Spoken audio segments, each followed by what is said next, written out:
Bem-vindos a este Restart. O meu nome é Fátima Caçador, já me tinha apresentado, muitos de vocês já tinham ouvido, do painel também já sabiam o meu nome. E nós vamos falar sobre os Media of Power e os Power of Media.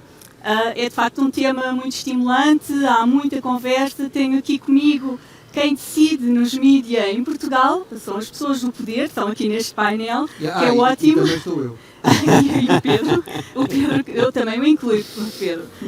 Isto é uma silent conference, aliás, como já foram as outras, vocês aí desse lado já estão mais habituados do que nós, que estamos a experimentar, e pelos vistos até tivemos que fazer um restart, mas vai correr tudo bem. Uma silent conference não é que nós vamos falar sobre o poder silencioso dos mídia, não vamos, pois não, vamos falar sobre os mídia, mesmo a sério. A primeira questão que se coloca quando falamos sobre o poder dos mídia é, de facto, se os mídia ainda são o tal quarto poder. Sobretudo os mídia tradicionais, como nós os conhecemos ou como os entendemos, que assentam nas plataformas de TV, de rádio, de jornais, sejam eles online, offline, e outros mídia que estão a surgir também dentro desta classificação. E, de facto, se olharmos para a questão do poder dos mídia e deste poder que está subjacente, há boas e há más notícias. Um estudo da Reuters Institute Digital News mostra que Portugal é um dos países que mais confia nas notícias, mas só 7,1% paga para ter informação digital. A fragilidade financeira que resulta desta equação é óbvio que é um problema. Mas há mais e muito mais com que temos que nos preocupar. Os novos desafios da multiplicação das fontes não tradicionais que invadem o espaço mediático, as fake news, a fuga de leitores, espectadores para outras plataformas, são temas que é preciso resolver. Bom, como disse, tenho aqui de facto um painel de luxo com as pessoas que decidem nos mídia portugueses e as pessoas que estão a fazer a transformação dos mídia, e passo a apresentá-los, embora todos eles sejam muito mais conhecidos do que eu, e é muito fácil identificá-los. Ricardo Costa, diretor de informação da SIC, do Grupo Empresa, Pedro Ribeiro, diretor de programação da Rádio Comercial, Gonçalo Reis, presidente da RTP, Nuno Ferreira Pires, CEO da Sport TV. Não fiz nenhuma apresentação de bio, calculo que esteja também já no site, e enfim, o vosso percurso também é por demais conhecido desta audiência. Antes de começarmos com as questões, porque isto vai ser um debate de pura questão, recordo só que existe uma aplicação. A aplicação tem uma zona para colocarem as vossas questões e no final vamos tentar ter tempo para voltar a essas questões colocadas pelo público para abordarmos algum tema que não tenha sido abordado aqui durante o painel. E pronto, vamos então começar aqui com o debate e eu vou começar pelo Ricardo Costa, porque falei bastante aqui da questão do poder dos mídia. O poder dos mídia está muito ligado também a uma sustentabilidade financeira. E a sustentabilidade financeira depende em muito daquilo que se consegue angariar em termos de publicidade nas plataformas. Hoje em dia está cada vez mais ligado à questão da regulação das Big Tech, que podem pôr em causa o futuro do jornalismo e, eventualmente, até da democracia. E era sobre este tema que eu gostaria de questionar o Ricardo. Sim, este tema é o tema que eu acho mais importante. Antes de mais, eu só queria dizer, eu não concordo de todo com a expressão quarto poder, nunca concordei. Acho que a comunicação social deve ser sobretudo um contrapoder e não um quarto poder. Um quarto poder é algo que tem uma legitimidade própria, seja por via do voto, seja por via institucional, como é o Poder Judicial, mas acho que os jornalistas não se devem arrogar nunca a ideia de serem um quarto poder. Devem sim ser e praticar, na medida do possível, a existência de um contrapoder, ou seja, algo que de certa forma ajuda a regular e a controlar o excesso dos poderes, esses sim, devidamente instituídos.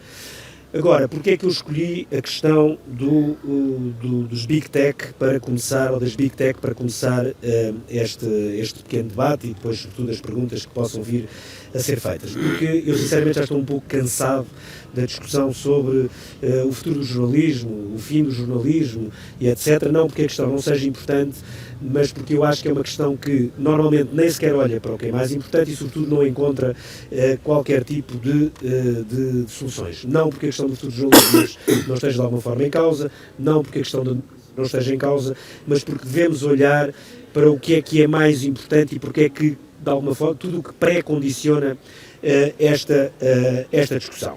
E, basicamente, eu acho que e estamos numa conferência sobre esse tema, mas mesmo que não estivéssemos, e há poucos meses eu tive uma conferência sobre o sindicato, organizado pelo Sindicato de Jornalistas sobre o futuro do jornalismo, e voltei a dizer que a palavra-chave é tecnologia. E a tecnologia, não porque devemos, enfim, dizer amém a todo o tipo de tecnologia, mas por uma razão evidente, que é a tecnologia transforma qualquer setor da sociedade e qualquer setor económico. E a comunicação social é um setor económico, é aquilo que eu chamo também uma indústria dos mídias. E a tecnologia, na área dos mídias, como em quase todas, teve uma transformação brutal nas últimas décadas, está a transformar-se a uma velocidade ainda mais rápida e não é possível alguém olhar para o futuro do jornalismo, ou para o futuro dos mídias, ou para o poder dos mídias, ou os mídias do poder, sem perceber como é que a tecnologia os impacta. Altera tudo, como quando foi descoberta a rádio, ou o telex, ou a impressão a cores, ou a própria impressão já há vários séculos, que obviamente provocou revoluções e transformações culturais profundas. O que é que eu acho? Obviamente que quase todas as transformações tecnológicas destes últimos anos, na área dos mídias, não foram quase todas, mas a maior parte, as mais significativas, deram-se fora, ou ao lado daquilo que nós consideramos o setor dos mídias, mas que eu acho que cada vez mais tem que ser olhado como também fazendo parte da indústria dos mídias, que são as Big Techs, nomeadamente Facebook, Google, YouTube, etc. Que a quem a vida correu muito bem ou tem corrido muito bem nos últimos anos. Só que as Big Techs cometeram, na minha opinião, não é uma questão de erro, acabaram por pisar duas áreas que são absolutamente sensíveis ao poder político e ao poder que regula a atividade de todos, que são impostos e eleições. Impostos, temos visto cada vez mais essa discussão, não vou entrar por aí, não é a área técnica que eu domino, que é, está cada vez mais longe o tempo em que as grandes empresas tecnológicas vão ter que pagar impostos nos países onde os ganham, onde ganham receitas. Não estou a dizer que isto vai acontecer já, não sei como é que isso vai acontecer. Agora, o que eu sei é, o Fórum de Davos foi a decorrer a semana passada, isto foi falado permanentemente. França vai levantar agora uma questão do imposto digital, o Reino Unido já disse que vai fazer o mesmo e está em grande tensão com os Estados Unidos por causa disso. A União Europeia vai mesmo ter que o fazer e cada vez mais caminha para fazer uma questão coletiva e não uma solução individual de cada um dos seus Estados-membros, e portanto acho que a questão dos impostos é uma questão à qual devemos estar atentos. Não vou perder tempo com isso, é uma questão muito técnica, da qual eu não percebo, mas acho que nós devemos partir do princípio que isso vai acontecer. Qual foi o segundo ponto em que as Big Techs pisaram e, na minha opinião, cometeram um erro, para além dos impostos, e terem exagerado em não pagar impostos? Foi a questão das eleições. Foi sobretudo depois da eleição de Trump, as várias eleições europeias, por aí fora, começou-se a perceber que a ideia de que eram absolutamente neutrais na difusão de informação era uma ideia falsa, era aquilo que é puro bullshit. Eu sempre achei que era falso, era evidente que era falso, mas agora é evidentemente falso. Ninguém pode acreditar que a difusão de informação por parte do Google, ou do Facebook, ou do YouTube é completamente neutral. Não é.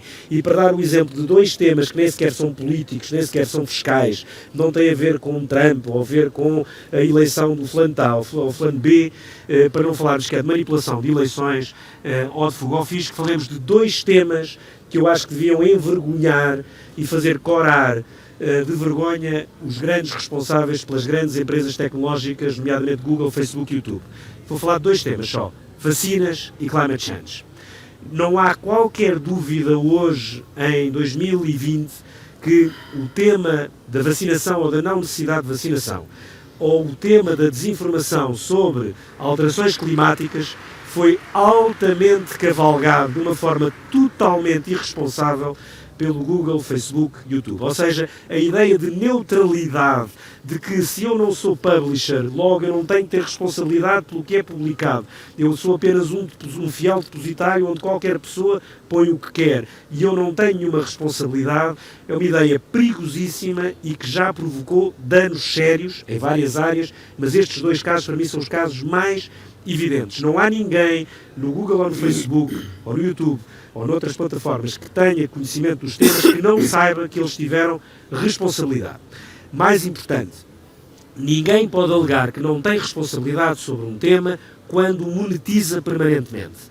até poderiam ficar na ideia, não, nós não temos nada a ver com o assunto se não ganhassem dinheiro com ele. Não, mas ganham e ganham fortunas. E quando se ganha o mesmo dinheiro a publicar anúncios agarrados, desculpa a expressão, a maluquinhos anti-vacinas ou a maluquinhos anti-alterações climáticas, não é a mesma coisa do que estar a ganhar dinheiro com, um vídeo da Rádio Comercial ou da Sport TV ou da RTP. Não é a mesma coisa. E é essa a grande alteração que eu acho que vai acontecer este ano e nos próximos anos. Não sei como é que vai acontecer, mas vai.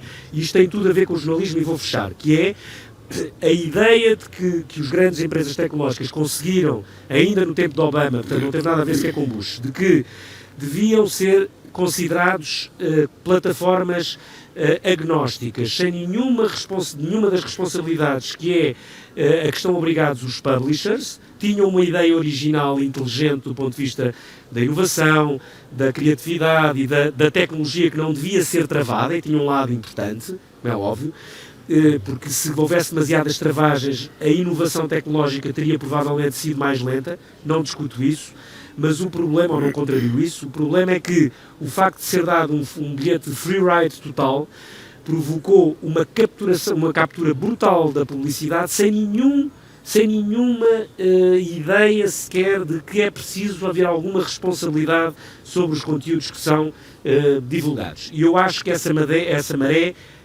mudou. Mudou, e temas como estes que eu disse da vacinação e do climate change são absolutamente evidentes. Hoje o Google e o Facebook já assumem que não deviam dar o mesmo palco aos conteúdos que são claramente falsos ou anticientíficos do que a outros, embora haja um espírito libertário dentro das Big Techs. Eu sei que isto é um palco de Big Techs e eu acho que isto é muito importante, que é, há uma grande diferença entre liberdade e se quisermos, o que é ser livre, ou que é lutar pela liberdade e lutar por um espírito libertário. São duas coisas diferentes. A liberdade traz com ela a responsabilidade. Se quisermos, o espírito libertário não traz nenhuma responsabilidade, traz apenas a ideia de que eu posso fazer o que quiser, tudo o que sejam limites à minha responsabilidade pessoal ou de comunicação vão ser limites à inovação, vão ser limites à difusão das boas ideias. Só que isto não é verdade, porque quando eu consigo condicionar a opinião de milhões e milhões de pessoas, ou dezenas ou centenas de milhões de pessoas, isto tem um lado altamente complexo. E, portanto, o que eu acho é que os mídias não podem pôr a cabeça na areia se puserem, são completamente burros. Os mídias vivem num novo ecossistema, a indústria dos mídias mudou radicalmente, foi transformada pela tecnologia e foi transformada pelas Big Techs, mas os mídias não vão agora ser salvos por isso seria um absurdo, mas os mídias vão ter, acho eu, a favor deles nos próximos tempos, uma ideia de que todos os que viveram aqui à volta, sem terem nenhuma dose de responsabilidade ou de responsabilização, só capturando receita e difundindo conteúdos que não são sequer feitos pelos próprios, eu acho que essa maré vai mudar ligeiramente e vai condicionar grande parte das discussões que vamos ter nos próximos tempos sobre Power of Media e Media of Power. Muito obrigada, Ricardo, foi excelente esta primeira introdução. Ia só questionar só uma pequenina coisa, porque na verdade estas Big Tech já começaram a ser responsabilizadas por alguns conteúdos, mas aqueles conteúdos extremamente gravosos, eu diria, por exemplo, pornografia infantil, terrorismo, e ainda há um processo em curso de tentativa de limitar essa difusão desses conteúdos que não tem sido bem sucedida, apesar da regulamentação que tem sido imposta por vários organismos. Sim, mas isso, aliás, desculpa a expressão, se calhar sou um bocadinho bruto, mas isso mostra que grande parte do discurso do Facebook e do Google é pura treta, bullshit, que é, repare, se qualquer pessoa que esteja na sala se tentar fazer um upload de um vídeo de Fórmula 1, eu pago aqui o que quiserem, que esse vídeo está lá 1 minuto e salta fora. Porquê? Porque a Fórmula 1 nunca deixou que os seus direitos de imagem pudessem circular no Google ou no Facebook à borla. Agora, e porquê? E o que é que aconteceu? O Google e o Facebook tiveram medo dos riscos legais, apesar de se considerarem não publishers e, portanto, de sempre dizerem não, nós não temos nenhuma responsabilidade. A verdade é que tiveram medo de alguns atores, mas de outros não. No futebol agora está mais difícil, mas durante algum tempo era a balda total. E, desculpa, em áreas como pornografia, violência, terrorismo, durante muitos anos foi free ride. Aliás, a coisa parou um bocadinho quando há 2 anos houve grandes anunciantes, nomeadamente britânicos e americanos, que descobriram que tinham vídeos, nomeadamente bancos, em sites onde havia decapitações. Atenção, estão sempre quanto isto, sites ligados ao Estado Islâmico, e não só, que punham os vídeos mais loucos de captura de pessoas que queriam, enfim, capturar para a sua causa, divulgavam vídeos inimagináveis e de repente estes vídeos estavam a ser monetizados pelo Barclays Bank ou pelo Citigroup, enfim, estavam a ser monetizados pelo YouTube. É óbvio que neste momento já não estamos nessa fase, porque essa fase era, se quisermos, demasiado escandalosa, e obviamente que hoje criaram uma série de grupos grandes de moderação para tirarem, removerem as coisas. Agora, o que não pode acontecer, ou por outra, o que tem que ser de alguma forma alterado é qualquer das pessoas que aqui estão, dos publishers que aqui estão, se puserem um vídeo irresponsável no ar hoje às 4 da tarde, somos responsabilizados por isso, e bem. E depois haver plataformas que não são minimamente responsabilizadas porque se entendem que são puras plataformas, e não são, porque quando têm a capacidade, repara, se a plataforma tem a capacidade de, é aí que eu digo, eles acabaram por cair nas contradições da argumentação, que é, se eu digo que eu não consigo controlar nada, então porque é que eu controlo vídeos da Fórmula 1? Não é? Se eu consigo remover rapidamente tudo o que sejam vídeos de pornografia ou terrorismo, então eu também consigo remover um vídeo cujos direitos são da Sport TV. É rigorosamente igual. É uma questão de algoritmo e tecnologia base. Ou seja, é tão fácil identificar um vídeo de pornografia como um vídeo que seja da origem da Sport TV. É igualmente fácil. Qualquer pessoa que perceba a tecnologia aqui sabe que é rigorosamente igual. Aliás, até é mais fácil porque os outros podem ser minimamente disfarçados. E o que eu digo, repara, para perceberem bem o que eu estou a dizer, eu não estou aqui na base a dizer os mídias agora é sentarmos aqui na cadeirinha à espera que parte do dinheiro que foi capturado pelas Big Tech seja devolvido aos mídias. Não. Isso é uma coisa totalmente irresponsável. Os mídias têm, a tecnologia mudou, o consumo hoje é desagregado e, portanto, nós temos que estar à procura das pessoas onde elas estão. Como sempre estivemos. Antigamente elas estavam sentadas no sofá ou na esplanada depois de irem à banca e agora estão, enfim, com comportamentos muito variados ao longo do dia, do mês, do ano. E, mais do que isso, com comportamentos, olhamos para uma sala destas e há 10 anos, provavelmente nós dividiríamos esta sala em 2 ou 3 grupos de público que tinham mais ou menos os mesmos gostos. Hoje, se formos dividir esta sala, vamos dividir provavelmente em 100 ou 200 gostos diferentes, em que um está a ver isto, o outro está a consumir aquilo, o outro ouve podcast, o outro está a ver uma série, o outro segue push de uma aplicação. Isso não há nada a fazer e ainda bem. O consumo agora é desagregado e a produção, obviamente, não é tão desagregada, mas também tem a tendência a ser mais desagregada para procurar as pessoas. Portanto, entendam bem, eu não estou aqui com um discurso de nós agora já fizemos o nosso trabalho, já sofremos o que tivemos a sofrer e agora estamos sentados à espera que parte do dinheiro que foi capturado em publicidade, em direitos de autor, etc., nos vai ser devolvido. Não. O que eu estou a dizer é há uma parte disso que vai acontecer, não tenho dúvidas, porque tem que acontecer. Há uma parte de responsabilização de empresas ou de plataformas que se consideravam totalmente irresponsabilizáveis e acho que isso vai alterar um bocadinho da cadeia, vai reequilibrar se calhar um pouco as coisas, sendo que os mídias, para os que vão ter futuro, são os que percebem que esse momento de reequilíbrio não é um momento de um reequilíbrio para uma situação status quo ante, mas para uma situação nova, uma situação em que têm que ter a capacidade de adaptação, de trabalho permanente, mas de perceberem que, e perceberem para terminar, que o facto de nós, de nos poderem exigir mais, também nos exige que sejamos mais responsáveis por aquilo que façamos. Por isso é que, mesmo a última frase, quando se fala agora de um caso tão recente como o da natural, perguntas sobre isso, e muita gente diz, isto é o mesmo de pôr tudo na ventoinha. Não, não é. E não é mesmo, e eu sei do que estou a falar. O trabalho de não sei quantos jornalistas durante não sei quantos meses é exatamente a diferença entre despejar 700 mil documentos, ou 7 terabytes, ou 20 terabytes, ou 70 terabytes num site. São coisas completamente diferentes. É essa a diferença, se quiser, entre o que é jornalismo e o que não é jornalismo. Obrigada. Estendi um bocadinho mais, porque esta questão achei importante clarificarmos.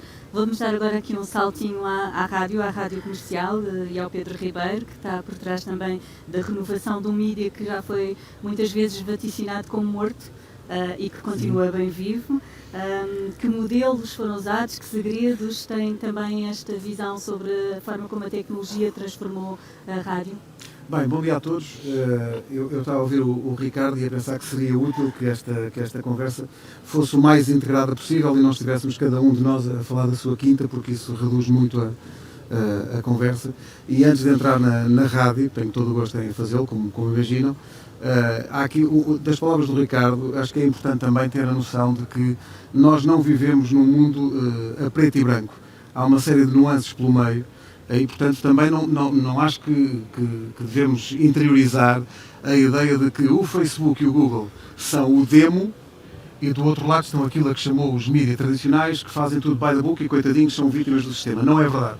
Não é verdade de todo, até porque temos muitos agentes de mídia que jogam no lado mais perverso das não-regras, dos clickbaits, etc, etc, e, portanto, não podem ser considerados virtuosos, nem de longe nem de perto. E é nessa complexidade que se movimenta, nesta altura, o negócio de mídia. É por isso que é tão difícil fazer regras, e também acho que é tão difícil fazer regras porque a questão das realidades de cada país é completamente ultrapassada pelo facto de estarmos a falar de um fenómeno global. E, portanto, é muito difícil aplicar regras iguais em todo lado, sejam fiscais, sejam outras, sejam mesmo de regulação dos próprios média, que são diferentes em todo lado. E, portanto, é muito difícil, é uma guerra muito dura e muito difícil. Do lado da rádio, o Ricardo, a dada altura, falou disso, vocês não imaginam o que é tentar controlar os vídeos das músicas do Vasco Palmeirim. E tentar que elas sejam só monetizadas e atribuídas à rádio comercial. Aqui no painel, quem saiba o quão difícil é. É muito difícil. Sistemas, não é muito difícil. O futebol é quase impossível garantir que não vêm ou os programas de televisão, simplesmente. Tu vês uma coisa na televisão às 10 da noite e às 10h10 está em todo lado sem que quem é dono dos direitos daquilo tenha algum controle sobre a coisa. Mas indo à rádio, eu arrisco sempre nestas ocasiões, acho que vou arriscar aqui também, não sabendo muito bem qual é a plateia que está à minha frente e quantos é que não são portugueses e não estão a perceber do que eu estou a dizer, mas só para sustentar aquilo que eu vos vou dizer a seguir e o número que vos vou dar a seguir, queria perguntar às pessoas que aqui estão, não têm que dizer que ouviram a rádio que deveriam ter ouvido, mas quem é que na vinda para cá, hoje de manhã, ouviu rádio? Bom, há esperança. Há esperança. É porque vocês se calhar não sabem, mas a Fátima disse, e muito bem, que já foi vaticinada a morte da rádio. É um tique quase. Está sempre a dizer que a rádio vai morrer. Eu costumo dizer que nós que fazemos rádio somos há muitos anos uma espécie de Walking Dead, que andamos aqui. Obrigado. Mas vivinhos da Silva. Porque o que acontece é, vocês se calhar não sabem, mas o ano passado foi o ano com o maior consumo de rádio em Portugal deste século. Nunca em nenhum dos outros 18 anos anteriores deste século houve tanta gente a consumir rádio. O número de pessoas que regularmente, e quando eu digo regularmente é todos os dias, diz que houve rádio em Portugal, aumentou 200 mil, há mais de 200 mil ouvintes de rádio em relação ao ano anterior. Pela primeira vez este século passámos a barreira de consumo da rádio dos 5 milhões por dia. São 5 milhões e 200 mil, grosso modo. Isso mostra que o meio tem uma vitalidade enorme e que, eu defendo isto há muito tempo, eu acho que a rádio, como é um meio por natureza mais ágil e mais do improviso e do desenrasca, e com uma máquina de produção mais leve à partida, foi aquele que mais depressa se adaptou a essa coisa da internet. Foi aquele que mais depressa percebeu que aquilo era uma oportunidade, não era um inimigo. Muito embora tivesse também os seus aspectos perversos, como acontece sempre. E atualmente o que nós temos é uma realidade que faz com que seja possível estar aqui neste quadro. As rádios, não a minha, mas o meio rádio, é cada vez mais um concorrente das televisões, como é da imprensa. Ou seja, eu acho que no futuro, mais do que os suportes de difusão, só vai haver um suporte, que é o suporte digital. E nesse suporte digital toda a gente vai a jogo com as mesmas armas. Seja áudio, seja vídeo, seja o que for. E, portanto, nós estamos sempre a tentar criar mais conteúdo que extravase as fronteiras naturais da rádio para, como diz o Ricardo, estarmos onde estão as pessoas. E o que acontece hoje em dia é que as pessoas estão num sítio diferente do que estavam há 5, há 10, há 20 anos. Basta olhar para esta plateia para perceber que, apesar das coisas interessantíssimas que já aqui foram ditas, há uma data de gente que está a olhar para o telefone. E é normal, porque nós estamos sempre a olhar para o telefone. E há uma questão associada a isso que acho que nem sempre refletimos sobre essa questão. Toda a gente diz, está toda a gente no telemóvel. Está. Estão a twittar com o hashtag. Ou estão simplesmente. Sabe o que é mais grave do que mais grave? Enfim, a maior parte de nós está sempre no telemóvel a tentar perceber o que é que não se passa. Porque na realidade não se passa nada de especial. É um tique. A vantagem de quem opera ou quem cria conteúdo para os telemóveis é que as pessoas vão ao telemóvel sem haver razão para isso. Nós não temos que lhes mandar uma mensagem para olha aqui para o telemóvel, tem uma coisa tão gira para você ver. Não. As pessoas estão sempre lá. Chegam a uma conferência, chegam a um consultório, bem, nos carros, enfim, ninguém se acuse, mas também acontece, não é? Portanto, as pessoas estão sempre a ir à procura. Reparem, isso é uma vantagem tremenda para os média, que é, caramba, eu não preciso estar sempre a tocar-lhes no ombro. As pessoas estão sempre à procura. O problema é que aquilo que elas encontram é muitas vezes perverso. Eu vi um estudo há um mês que me deixou petrificado, é um estudo que vem dos Estados Unidos, e que diz que mais de 60% dos americanos com mais de 18 anos, mais de 60%, consideram-se informados por 2 linhas de uma notificação no telefone. Ou seja, recebem uma notificação no telefone que diz, é uma notícia em 2 linhas. As pessoas consideram-se informadas. Mas, Pedro, disseram mesmo que ir à banca de jornais e só ler as gordas e não comprar o jornal. Não é? É muito perverso e, portanto, há um grande trabalho que não passa só pelos média, acho eu, passa também pela educação, passa pela formação das pessoas, passa por passar informação desde cedo às pessoas para saberem distinguir o trigo do joio, que é o principal desafio nesta altura dos média, é distinguir o trigo do joio, seja em rádios, seja... Deixo-vos só, para terminar, para não monopolizar, um facto relevante da indústria que eu conheço melhor, que é a da rádio, e que poderá fazer-nos pensar a todos. A rádio em Portugal nunca esteve tão pujante, nunca teve tanto consumo. Qual é o reverso da medalha? Quais são as estações de rádio que agonizam para conseguirem continuar a existir? São as estações de informação. São as estações dedicadas à informação que têm cada vez menos terreno para arranjarem forma de se financiar e de subsistirem. E isso é uma demonstração de que nesse campeonato, talvez a rádio, ligada à informação, tivesse tido a necessidade de abrir mais cedo a outras plataformas e de estar em condições de concorrer com a avalanche de possibilidades que existem. É um facto só que eu deixo para reflexão. Muito obrigada, Pedro. Agora voltamos à TV, mas não só à TV, com o Gonçalo Reis, que tem aqui o peso, mas a vantagem também de ter toda a história da RTP por trás e de ter as plataformas que tem, mas também a pressão e os desafios das novas plataformas digitais. Como é que a RTP está a manipular todo este mundo?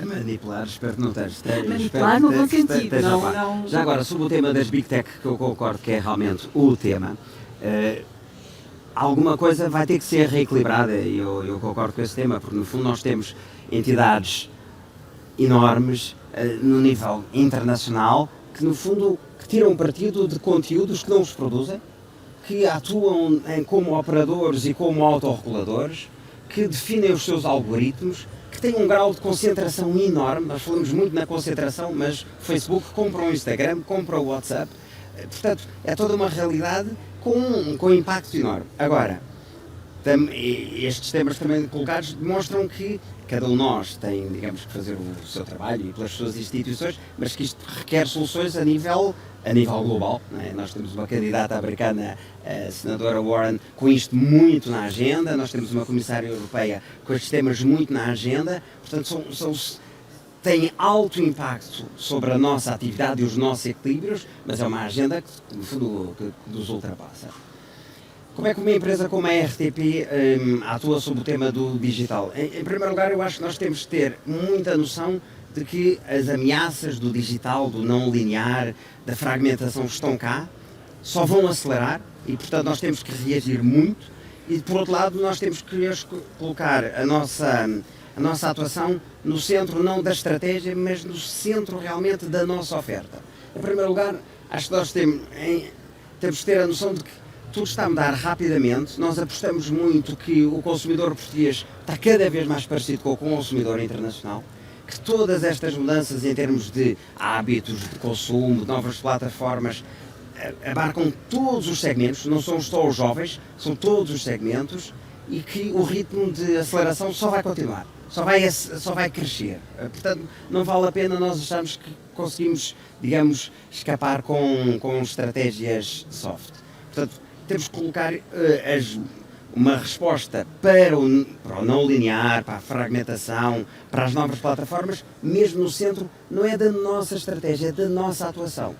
E aquilo que nós temos vindo a fazer, muitas outras empresas também estão a fazer, mas é atuar muito no concreto. Por exemplo, nós nos últimos 4 anos, 3 anos, 2 anos, 1 ano, lançámos uma série de iniciativas com muito impacto. Lançámos por exemplo, a Fátima falou como incumbente. A RTP tem este histórico todo. Lançamos o projeto dos arquivos online, que é um projeto maravilhoso, que mudou realmente a relação da RTP com o cidadão e do cidadão com a RTP, com um impacto enorme. Todos os anos temos mais de 600 mil utilizadores únicos, 6 milhões de visualizações. Lançámos, por exemplo, o RTP Lab, ou seja, para além de séries na televisão, são séries nativas digitais. Aí trabalhamos com os produtores, os independentes dos independentes, uma série como A Casa do Cais, que tem 300 mil visualizações, tem 1.200.000 visualizações no YouTube, já vai agora para a segunda série. Lançámos o RTP Arena, que é a área dos eSports, que parecia-nos ao princípio quase uma excentricidade. Hoje em dia nós temos 600 mil utilizadores únicos todos os anos, 9 milhões de visualizações o ano passado. Em média as pessoas passam 120 minutos por cada visualização. Portanto, estamos agora a lançar o RTP Palco, que é um novo produto só para as artes performativas. Portanto, a maioria destas iniciativas são iniciativas novas, são marcas novas até, são conteúdos novos e nativos digitais. Portanto, não é um tema de nós despejarmos os conteúdos que já temos, é colocarmos realmente novo conteúdo em cima da mesa, com novos interlocutores, com novas linguagens, com nova tecnologia, com uma experiência que tem que ser melhor do que no linear. A nossa experiência em termos de personalização, em termos das pessoas verem exatamente o que pretenderem, de terem alertas, hoje no não linear, no RTP Play, é muito melhor do que no linear e, portanto, acho que a maneira de uma empresa incumbente, ou uma empresa que tem uma determinada presença, de ser forte no mundo atual, é deixar de ser o operador tradicional, é abraçar estes novas plataformas, ter a noção de que cada um destes mercados conta. Ou seja, nós lançamos o RTP Ensina e o RTP Ensina tem 2 milhões de utilizadores únicos todos os anos.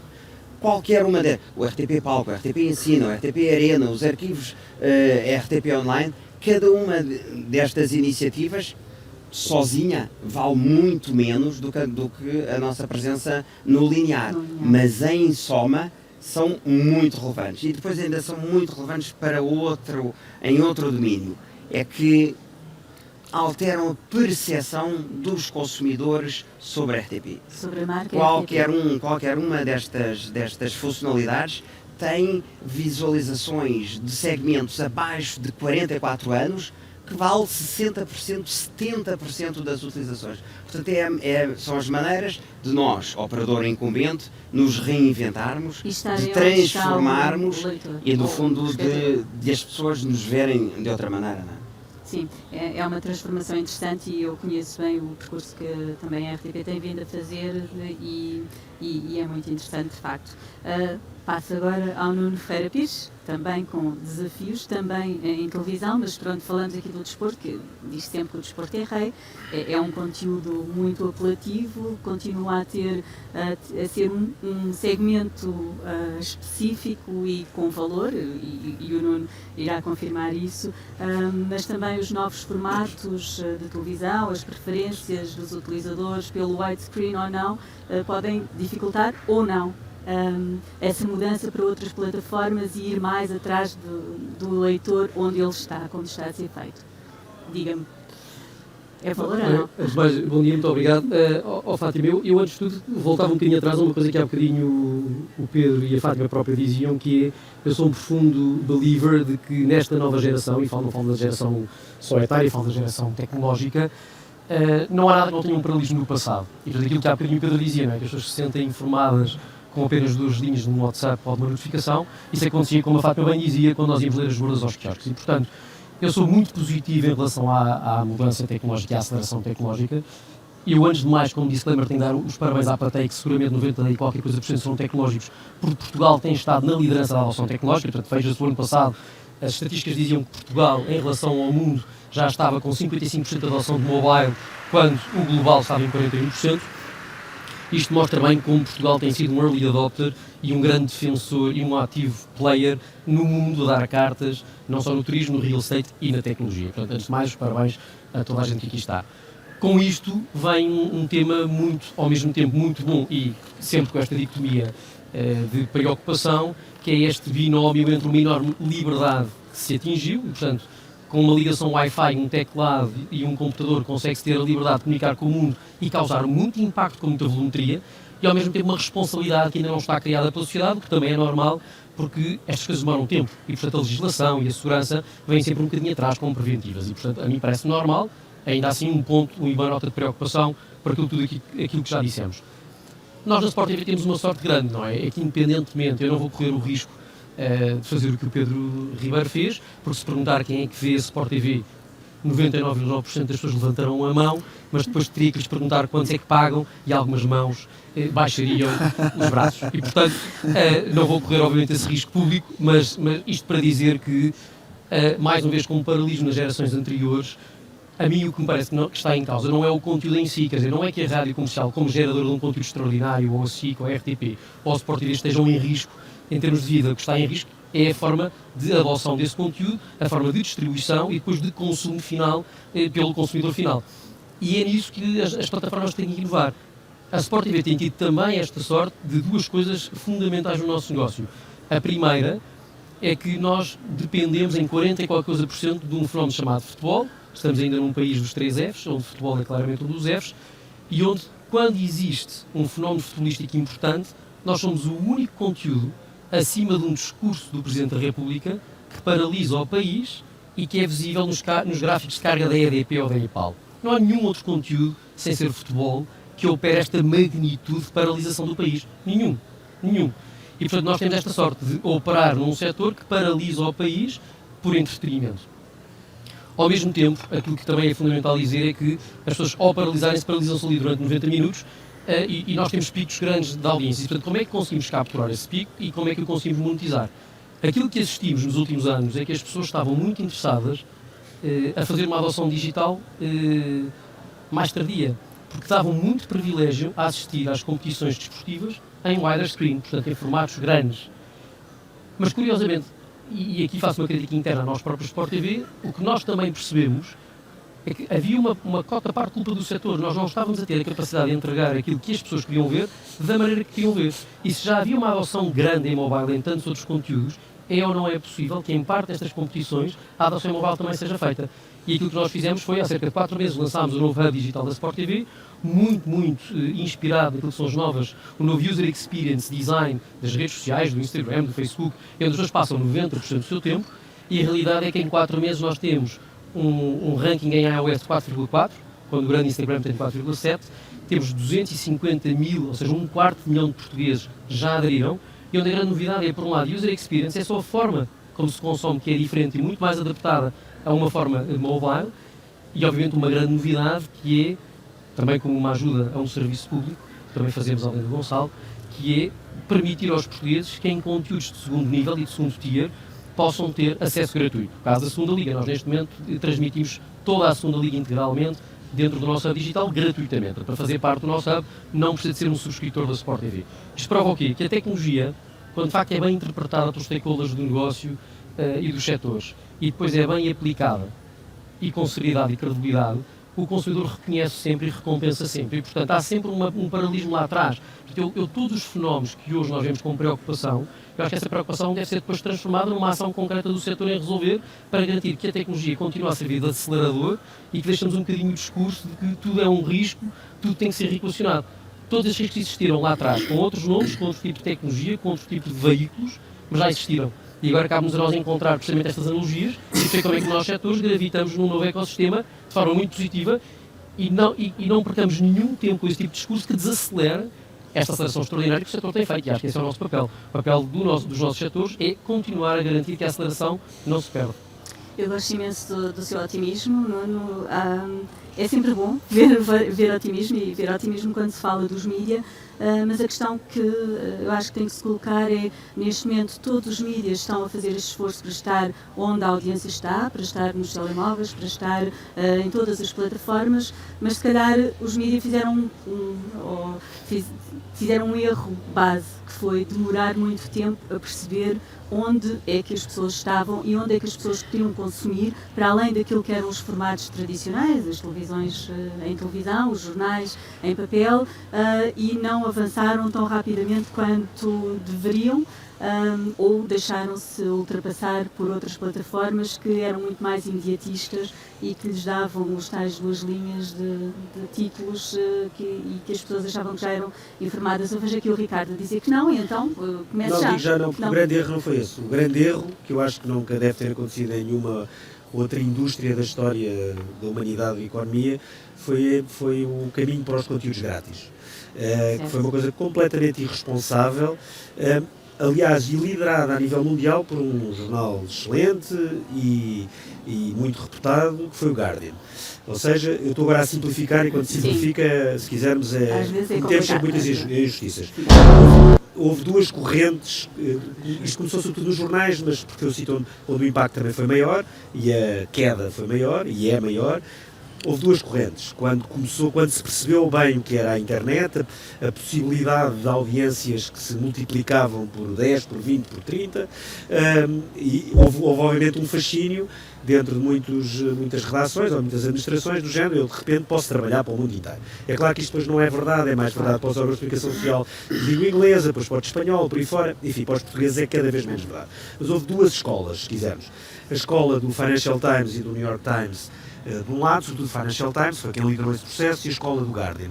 O Financial Times fez tudo ao contrário daquilo que era intuitivo, que foi quando começou a grande crise dos médias. Aumentou o preço de banca, contra o que tudo a gente disse, aumentou o preço de banca, fechou os conteúdos completamente e apostou tudo em trabalhar para assinaturas. Toda a gente disse que eles estavam loucos. Hoje é um jornal que vale uma fortuna, foi vendido há 3 ou 4 anos por uma fortuna e ainda vale muito dinheiro. Liderou a guerra contra a Apple, foi o primeiro jornal a ser expulso da Apple Store quando curto-circuitou a captura que a Apple fazia 30% ou 40% do preço de venda, entretanto foi readmitido, mas enfim, fez um caminho muito corajoso e muito difícil. O Guardian fez um caminho não por irresponsabilidade, mas que acabou por ser irresponsável. Foi um caminho que foi muito seguido. Estou a simplificar, pelo El País e em Portugal pelo Público durante muitos anos. Foi o de, não, nós somos bons, vamos ser lidos como nunca fomos, vamos ter audiências tão espetaculares que a publicidade vai jorrar.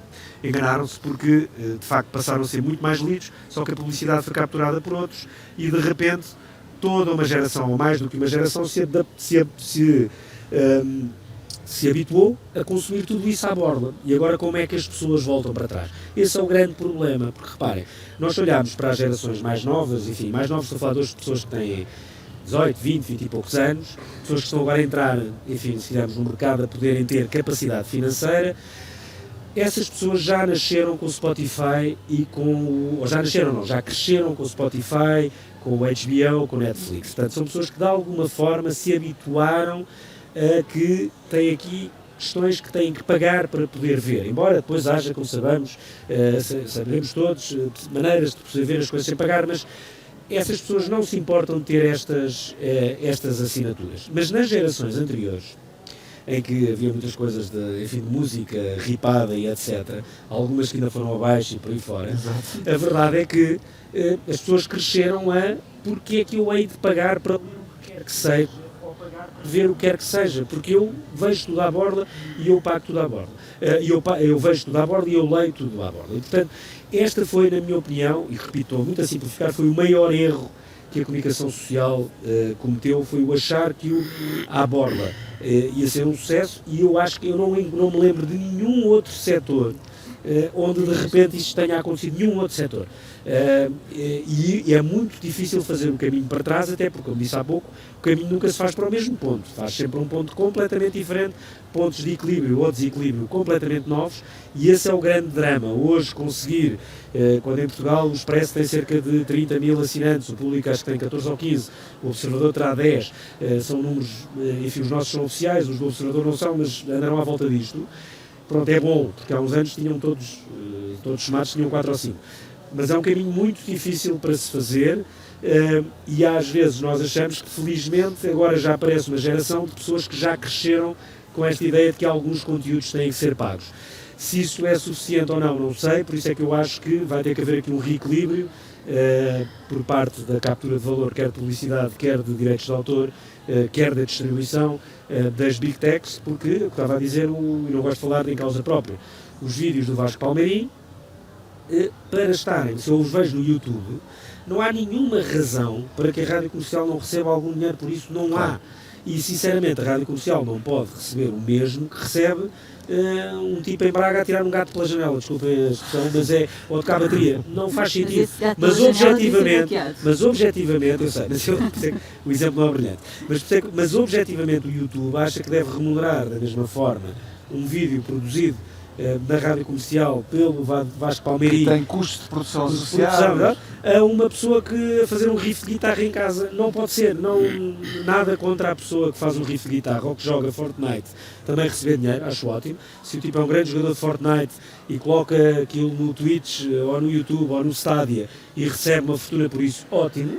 Agora, o que temos que perceber é que o ponto de partida não pode ser rigorosamente igual a questões como direitos de autor têm que existir, direitos de produção e direitos de distribuição associado. Reparem, eu acho que eu não sou um maluco da regulação, nem do policiamento destas coisas, mas objetivamente vai acontecer alguma coisa a este nível e acho que os mídias vão beneficiar com isso. Agora, se os mídias acharem, ok, aconteceu isto, porreiro, estamos conversados, está tudo como antes, estão completamente enganados e estarão a viver um drama dentro de 1 ou 2 ou 3 anos. Vão ter que perceber que esse reequilíbrio, de alguma forma, do ponto de vista de regulação e de captura de valor, vai ter que servir para que não percam nunca o foco e nunca tirem o pé do acelerador na transformação para irmos, para usar a expressão que as Big Techs usam, atrás dos eyeballs dos espectadores. E os mídias têm que capturar as novas funcionalidades, os novos catálogos para as suas plataformas, ou seja, para os seus iPlayers, e isso é fundamental também. Claro, aquele desequilíbrio já não sei exatamente para onde é que vai ser. Mas é que nós produzimos e depois, digamos, os nossos conteúdos são apropriados pelo éter. Não, nós temos é que lançar os produtos. Depois há o tema da sustentabilidade, certo, dos novos investimentos, é verdade, porque nós na prática, estes produtos que nós lançamos, se nós acharmos que com eles vamos conseguir capturar as receitas que perdemos nos meios tradicionais, então nós não vamos conseguir. Não será um equilíbrio direto, ou seja, essa equação não pode ser feita diretamente a recuperar e voltar ao momento zero, não é? Fábio, deixa-me só deixar uma mensagem outra vez positiva sobre o tema que o Ricardo diz, que é Building the Future, e portanto não tanto do passe, que é diagnóstico certíssimo, ou seja, não posso concordar mais com o Ricardo, que o setor fez variedíssimos erros ao longo de vários stage gates do cronograma em deixar que a população agisse perante os nossos conteúdos, que como são desmaterializados, parece que é um roubo um bocadinho diferente do que roubar a carteira ao chocolate, mas acho que há 2 notas a dar sobre isto muito rápidas em 30 segundos. A primeira é que existem setores e provas em Portugal que é possível geracionalmente operar mudança. A sociedade de Ponte Verde fez em menos de uma década uma mudança gigante na reciclagem, em que nós como pais hoje quase nos sentimos criminosos se não reciclamos na cor certa. Isto é uma prova categórica que geracionalmente em menos de 10 anos se consegue operar mudança geracional. Acho que há uma esperança clara para o setor dos mídia e dos conteúdos em que é possível, se nós nos unirmos por trás de uma estratégia certa. O setor ainda está muito longe de estar unido com uma estratégia certa contra esta matéria, e esse, a mim parece-me um grande problema, porque ao dia de hoje as pessoas ainda não perceberam que um dia o filho pode chegar a casa acompanhado de um professor ou pela polícia porque roubou um chocolate porque a mesada já não chegava, e ele não consegue perceber a diferença, porque ele não pode roubar o chocolate quando não pode comprar, se o pai todos os dias vê futebol sem pagar a Sport TV, ou todos os dias vê os vídeos do Vasco Palmeirim sem pagar. Portanto, há uma diferença categórica que esta geração vai ter que perceber mais tarde ou mais cedo. Perceberam que tinham que reciclar na cor certa o plástico, o papel, etc. Há de chegar uma altura geracional, e não vai demorar assim tanto tempo, em que perceberão que isto é um roubo tão efetivo como roubar um ativo físico, e apesar de ser intangível, a diferença é pouca. Portanto, eu acredito que já hoje eu vejo essa diferença numa geração mais jovem, em que para eles, porque já nasceram com muito mais bens intangíveis do que nós,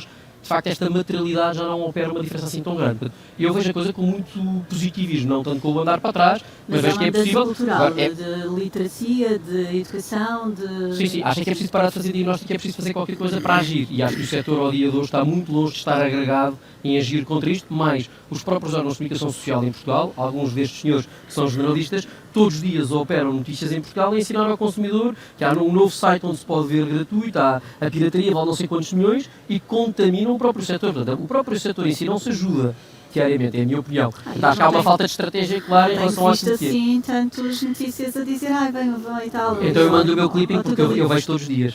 Todos os dias. Todos os dias. Em todos os órgãos de comunicação social. Eu acho que o Nuno tocou num ponto que para mim é decisivo, que é, tu para fazeres face aos novos desafios tem que haver uma frente comum do setor que não existe. Muitas vezes a lógica da concorrência sobrepõe-se a uma visão estratégica mais a longo prazo sobre de que maneira que o mercado deve funcionar. E eu acho que isso faz muita falta e é um tiro no pé de todo o setor.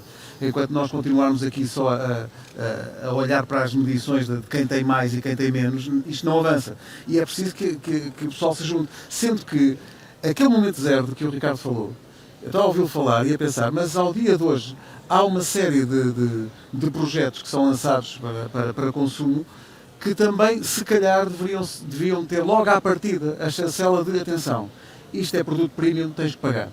E mesmo assim continuamos a ter alguma relutância muitas vezes em fazê-lo. Nós temos isso na rádio comercial, nós desatámos a fazer estações de rádio temáticas, certo, com publicidade lá dentro já, com esse modelo definido. E pôs-se a dada altura, nós vamos cobrar por isto ou não? E eu defendi sempre, isto devia ter um modelo de subscrição, à partida. Porque se tu ofereces agora, daqui a um ano ou dois, quando já tiveres massa crítica, é que vais pedir dinheiro. Certo. É tudo errado. E esse erro mantém-se. As plataformas de que o Gonçalo falou, que a RTP lançou, não são tendencialmente pagas. E nós temos um objetivo da universalidade, cada um tem o seu modelo, mas é um facto, Poderíamos discutir muito sobre o modelo da RTP, claro. Mas ao Pedro, era isso também que eu referi quando referia se nós tínhamos feito, ou se nós todos mídias tínhamos feito esse erro. O erro da tentação de ter a sustentabilidade dos mídias baseada em publicidade por estar a dar conteúdos grátis onde a audiência estaria, é evidente, mas também não houve uma preparação das próprias plataformas para monetizar logo desde o início, porque também faltava essa parte, não é? Deu-se muita atenção às redes sociais, em partilhar as notícias nas redes sociais e noutros canais. A parte da monetização demorou tempo a vir e veio com muitos erros também, veio com muitas falhas, ainda se está à procura de um modelo certo de conseguir, através de subscrição, através de micropagamentos ou de outros modelos, conseguir fazer com que a pessoa que está a ler uma notícia, uma dizer do Expresso, ou a ver um conteúdo da RTP, da Rádio Comercial ou da Sport TV online, decida que vai pagar por aquele conteúdo. Esse modelo ainda não está fechado, ainda não está otimizado e acho que tem que se trabalhar também em termos de... Mas acho que está mais fácil. Aquilo que o Ricardo disse é importante. Paga o Spotify e paga... E isso... O caminho faz caminhando também, não havia jurisprudência sobre isto, porque isto nasceu... Deixa-me só dar um exemplo muito simples. O modelo hoje é relativamente estável, o modelo de assinaturas. A ideia de que a pessoa paga pelo artigo A, o artigo B, tu fazes tudo de imprensa, pode acontecer, mas é uma coisa ultra residual em todo o mundo. Os modelos que têm funcionado, os poucos modelos que têm funcionado, são modelos de assinatura e de conversão de assinantes através do trabalho que se faz e também cavalgando bem momentos-chave. E esse paradigma mudou um bocadinho. Eu estou muito à vontade porque no Expresso, embora obviamente com dúvidas, com muitos erros e muitos atrasos tecnológicos, com imensos, nunca houve uma dúvida sobre uma coisa, que era os conteúdos tinham que ser pagos. Nós nunca acreditámos minimamente na ideia de que os concursos, de que se não fossem pagos, que iria haver sucesso económico, e essa foi a nossa grande divergência histórica, por exemplo, com o público, durante muitos anos, que até também já mudou há 5 ou 6 anos, e portanto foi a nossa divergência principal com o Observador quando foi lançado. Para falar de um órgão de comunicação social que foi lançado há 5 ou 6 anos, tecnologicamente impecável, mas que, na minha opinião, cometeu um erro original incompreensível, que foi incompreensível para mim, que foi o de aparecer com tudo à borla, mostrando que tinha coisas bem feitas. Eu não vejo razão para isso, aliás, viu-se. Passado uns anos tiveram que ir para a questão dos assinantes e dos conteúdos fechados. E acho que aí é bom que as pessoas percebam que, repare, ninguém manda ninguém, toda a gente pode fazer literalmente o que quiser, e amanhã pode aparecer outra organização social que decide fazer outro caminho, tudo bem, mas acho que hoje há uma ideia de que os conteúdos de qualidade, a principal maneira de os monetizar, expressão que eu detesto, mas é a que se usa, é por assinatura. Estamos a falar em redações de alguma forma clássicas, não estou a dizer que não surjam outras coisas. E isto é importante. Um exemplo muito pequenino, mas muito recente. No caso do Luanda Leaks, por exemplo. Se fosse há 5 ou 6 anos, ou mesmo há 4 anos, eu não tenho a mínima dúvida de que o principal esforço do Expresso, ou de quem lançasse, era maximizar a audiência online daqueles conteúdos. Era publicar tudo para dizer no dia a seguir ou 2 dias depois que teve não sei quantos mil utilizadores únicos e milhões de... Hoje não é esse o foco. O foco é completamente ao contrário, é tentar ter a maior parte de conteúdos importantes fechados. Também não se pode ter tudo, e não é fácil, porque depois o Guardian tem aberto, e não sei, mas pronto, mas tudo bem, e depois os jornais portugueses vão buscar os internacionais e escrevem, é um tema normal, que é um tema que, enfim, cruza toda a sociedade, mas o objetivo é que se tenha maior número de utilizadores fechados, que os assinantes vejam mais e que apareçam novos assinantes. E isso aconteceu. Não, obviamente, nos números mais espetaculares que se consegue no New York Times da vida, mas em números interessantes. E isso é uma mudança chave e fundamental para um caminho, que é um caminho difícil, mas que é um caminho importante, que é que se consiga, depois dos 30 mil assinantes, chegar aos 35, aos 40, aos 45. Porque aí sim, se chegar a números desses patamares em vários jornais portugueses, eles acabam por ficar, se não estou a dizer perto na sustentabilidade, estão perto disso. Ricardo, isso é muito relevante. Deixa-me só juntar uma coisa muito rápida que eu acho que é muito relevante para as pessoas saberem, não é? Que é, eu acho que os mídias que aqui estão, pelo tipo de conteúdo que tem muito capilar e, portanto, pelo valor mais pequeno que cada um dos conteúdos tem, se calhar ainda sofre esta pirataria que eu chamo mais amadora, mas quer dizer, a grande pirataria que virá para estes senhores, que é a que eu já tenho, não cabe naquele argumento que a Fátima dizia de nós termos demorado algum tempo a monetizar e a ter uma capacidade de monetização mais tecnológica. Vamos lá ver, 90 e qualquer coisa por cento das pessoas que veem Sport TV sem pagar, elas pagam, não pagam é a Sport TV, sim, pagam criminosos e marginais que nos roubam conteúdo e que alimentam redes mundiais de terrorismo, pedofilia, armamento, tráfico de órgãos humanos e por aí fora. Alimentam criminosos e marginais que usam os fundos, nós não sabemos para onde, porque é dinheiro que não está traceado pelas forças policiais e, portanto, as pessoas pagam e entregam de livre e espontânea vontade dinheiro a marginais e criminosos da sociedade que não pagam impostos, não reconciliam fiscalmente, não é nem em Portugal nem em parte nenhuma do mundo. Nós não estamos a falar do problema de pirataria por falta de monetização ou incapacidade do consumidor pagar. O consumidor, no caso da pirataria avançada, mais tecnológica, no caso dos conteúdos de muito valor agregado em cada ponto de contacto, que é o caso do futebol, por exemplo, as pessoas pagam. Pagam e não pagam pouco. Só que, de facto, se puderem pagar 50% daquilo que é o valor, poderiam pagar a Sport TV, operam dessa forma. Mas, quer dizer, não nos enganemos a achar que as pessoas o fazem por incapacidade financeira ou o fazem para ter gratuito. Já não há pirataria praticamente gratuita em conteúdo futebolístico e desportivo. Isso não existe. Isso é uma falácia e estes senhores ainda a têm e a muito breve trecho deixaram de ter. Sim, Nuno, estamos a aproximar-nos muito rapidamente do final, não queremos ser aqui um entrave à vossa hora de almoço, não há perguntas que vieram através da aplicação do público, ou pelo menos não me chegaram essas perguntas e, portanto, o que eu vou pedir para encerrarmos o painel, porque tínhamos aqui muito tema para debater, mas não temos o tal tempo, que também é uma limitação evidente, era para, num tweet, basicamente uma ideia muito curta, responderem àquela questão de estamos aqui num palco de construir o futuro e perguntar se vocês acham que estamos de facto a construir um bom futuro para os mídias, para o jornalismo, e se este vai continuar a ser o painel com estas personagens do poder ou do contrapoder dos mídias, ou se vamos ser ultrapassados e no próximo ano estarão aqui outros a representar o poder dos mídias. Eu se calhar começo pelo Nuno, vou começar agora ao contrário. Eu acho que estamos claramente a construir um bom futuro e a prova disso é que estamos entusiasmados pelo facto das pessoas continuarem a aceder freneticamente aos nossos conteúdos e depois temos este problema de incapacidade eventual de monetização ou de regulação da segurança. E, portanto, a prova de que os nossos conteúdos continuam a ser muito relevantes e muito atrativos é que as pessoas querem consumi-los e, portanto, se a incapacidade está a ser nossa como setor de garantir que as pessoas depois efetuam da forma correta os pagamentos e a monetização que nós gostaríamos que fizessem, é claramente um problema nosso e não do setor em si como conteúdo, de geração de conteúdo, mas sim mais de um ponto de vista de gestão. E parece-me que esta é uma diferença categórica. Portanto, eu acho que o setor está no bom caminho naquilo que é o seu core business, que é garantir entusiasmo dos nossos consumidores finais em aderir e adotar os nossos conteúdos. Acho que nenhuma das marcas que está aqui representada em palco tem um problema com isso. Todos nós temos conteúdos com uma força incrível de adoção e engagingness. Eu acho que o problema está, de facto, depois cá atrás, no back-office, na gestão do setor, e como dizia o Pedro também, e eu também já tinha falado sobre isso, de facto há um problema grave de agregação em que ainda existe muito uma tentativa de gestão interna das nossas próprias casas sem uma visão global daquilo que é um setor que sempre se uniu pouco e no limite tem se unido cada vez menos nos últimos anos, quando o desafio é avassaladoramente maior. Mas sou muito positivo, obviamente, em relação ao futuro e acho que naquilo que é o core e a essência do negócio, a prova é que, de facto, os portugueses continuam a adorar-nos como marcas e isso diz tudo sobre nós. O Nuno já aproveitou aqueles tweets agregados, todos ligados uns aos outros, mas agora passa então ao Gonçalo. Duas ou três ideias, provavelmente contraditórias. Em primeiro lugar, nós estamos com muita disrupção e muitos problemas para os operadores, para os incumbentes, nomeadamente em termos de modelo económico. Agora, o setor, por exemplo, para o consumidor, para o cidadão, nunca esteve tão bem. O cidadão nunca teve tanta variedade, tanta possibilidade, tanta gratuitidade, tanta possibilidade.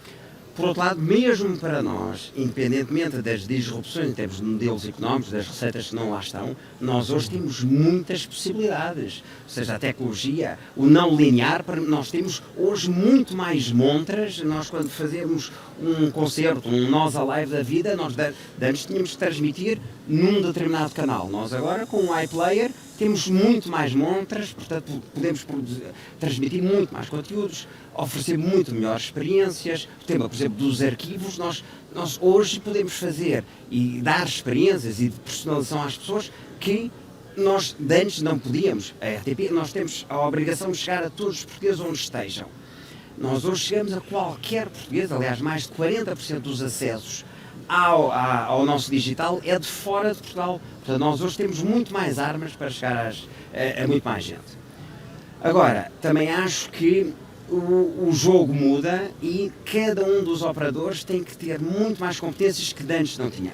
Temos todos a investir muito mais em tecnologia.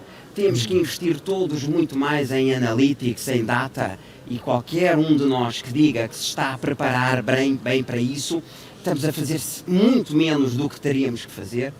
Temos todos cada vez mais que gerir uma plataforma de marcas muito distinta da inicial. Temos que trabalhar em parceria, porque muitas das iniciativas que nós fazemos hoje é com gente que nós há 3 anos nas nossas empresas não lá estavam, portanto nós temos que permanentemente ir ao mercado buscar essas capacidades. Portanto temos que estar muito mais alertas e com um mix entre ser gestor de conteúdos e ser gestor de tecnologias, de plataformas. Portanto, é exigido hoje de um operador de mídia muito mais competências, com muito mais diversidade do que há.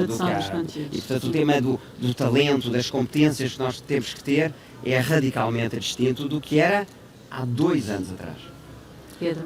Eu estou muito otimista. Eu acho que, concordando com o Gonçalo, eu acho que a oferta nunca foi tão grande e tão boa de conteúdos. Acho que a excelência dos conteúdos é que vai determinar sempre se os modelos de consumo são eficazes ou não, porque eu estou convencido que as pessoas pagarão sim para ter os melhores conteúdos. E portanto, o Gonçalo falou do Nós Alive. Eu lembrei-me de uma banda que se vai reunir no Nós Alive, que são os da Weasel. tinha uma música que não por acaso se chamava Outro Nível, que é onde nós estamos agora, estamos no outro nível, que dizia vamos celebrar a vida, não nos faltam razões, não existem problemas, só existem soluções. Eu não digo que não há problemas, mas digo que as soluções que nós temos hoje à nossa frente para criar conteúdo, para criar com esse conteúdo um modelo financeiro cada vez mais pujante, são como nunca e, portanto, as tecnologias, e estamos perante uma plateia ligada a esse setor, as tecnologias são mais do que nunca um aliado, não serão jamais um obstáculo e, portanto, vamos tirar partido delas para fazer mais e melhor. Ricardo, final. Eu vou terminar com a questão com que comecei, se calhar pelo meu vício profissional do comentário político e de alguns assuntos económicos. Eu acho que daqui por um ano, se aqui estiverem nós, outras pessoas a falar, acho que a questão a que devemos estar mais atentos ao longo deste ano é uma questão europeia e, sobretudo, se França avança com um imposto ou não avança para as tecnológicas, se Inglaterra, no quadro do Brexit, consegue negociar ou não um imposto tecnológico com os Estados Unidos e o que é que Bruxelas, nomeadamente a Margaret Vestager, consegue ou não consegue fazer e que caminho é que tem. E o outro são as eleições americanas. Não só pelo resultado político, mas por todo o discurso que possa existir à volta disto. O caso da senadora Warren é o caso mais conhecido. Aliás, há um leak, embora pequenino, foi uma gravação dentro do Facebook em que alguém gravou o Mark Zuckerberg a dizer que ela representava um desafio existencial para o Facebook. A frase é literalmente dele e ele nunca negou que a tivesse dito. Tinha sido uma reunião interna, alguém gravou e pôs cá fora. Eu não sei o que é que vai acontecer em nenhuma destas frentes, mas acho que muito do que estamos aqui a discutir e do que vamos discutir vai ser decidido, ou não, mas vai ser altamente condicionado pelo que acontecer na frente política, regulatória e fiscal, porque tem muito mais a ver com o que nós estamos aqui a dizer do que nós pensamos. Muito obrigada. Obrigada a todos também por nos terem estado a ouvir. Peço uma salva de palmas para nós. Muito bem. E um bom almoço e bom regresso aos trabalhos à tarde. Muito obrigada.